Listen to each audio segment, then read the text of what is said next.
I'm going to be talking about Contested Space, which is my IRC project about penal nationalism and the Northern Ireland border.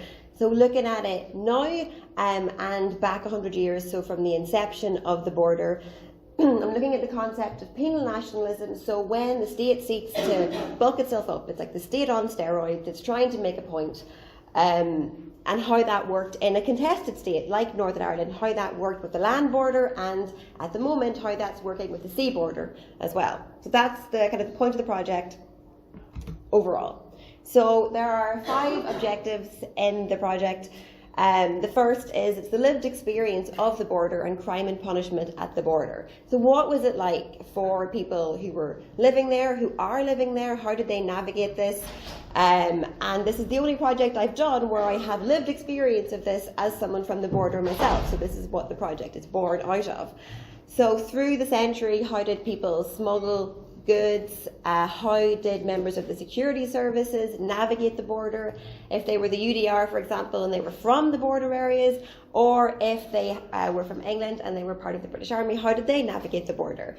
The second objective is to investigate how this works whenever things get a bit tight. So what happens whenever there is a heightened moment of contested sovereignty? What happens? So I'd be looking to go to Larne, for example, to do focus groups and interviews about the recent disturbances related to the sea border, and looking backwards as well at certain vignettes from history where the same thing happened. So one of them, for example, is a loyalist invasion of Monaghan in the 1980s, led by Peter Robinson.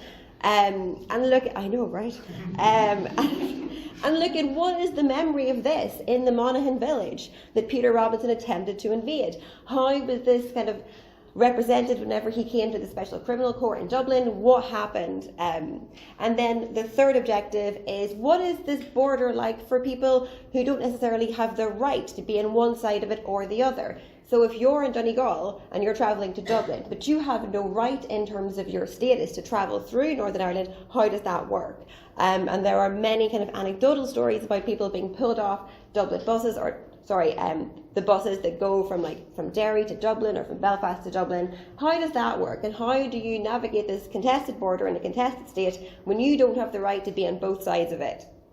And the overall point of these is, I suppose, to use Northern Ireland as a lever to understand bigger questions about contested nations and borders. So taking a kind of very small, very specific example and trying to make more of it.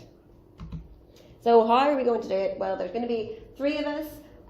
There's the PhD who we have at the moment, we have recruited amazingly, and they are going to look at the lived experience, and their research is in prison. So they're going to look, for example, at how did this question of punishment explicitly, how did that work in terms of the border? I am going to look at the issue of sovereignty and how that's, and then in year 3 and 4 we're bringing on a postdoc to look at the immigration question. So this is a combining of the archival research, the contemporary documentary work and focus group and oral history interviews, so kind of combining a really wide and hopefully useful range of methods. We're going to get some answers to your questions. So why are we doing this? It's a passion project for me, but it's also one that came along at the right time. This is the post-Brexit environment. This is 100 years of the Northern Irish border. There is no better or more poignant time at which to look at the historical experience of this and how it's playing out today.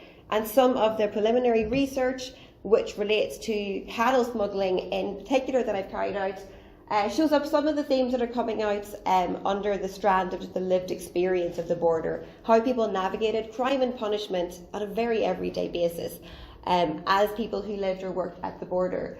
So one of the topics that's coming out is how ambiguous it is, how regular this was, and that is the experience of one of the research participants who accidentally smuggled a load of livestock into Northern Ireland because he was being tricked by a devious man who knew where the border was and he didn't. So he smuggled them in accidentally, realised he was in Northern Ireland, had a panic, and then had to smuggle himself and his lorry back out again so that he could enter Northern Ireland by legitimate means, having gotten rid of the cattle. But then he said he did later on smuggle knowingly, but this was the first time and he was very scared. And then how the Troubles impacted smuggling as well. One of the participants said, you know, I would, in the old days, you would just drive the tractor across the field and thereby you would cross the border. When the Troubles happened, you didn't know you would run the risk of being shot because you might be mistook for a member of a terrorist group as opposed to just a local hapless smuggler. And this issue, I spoke to someone who was a member of the security forces, a member of the UDR in the border, and he said, well, we had to help the lads from the British Army because they didn't have a clue where they were. You'd bring them over and they'd cause an international incident because they're on the wrong side of the border because they have no idea where the border is. And that is all I have done so far, but I'm looking forward to getting into this and doing a bit more. So thank you very much.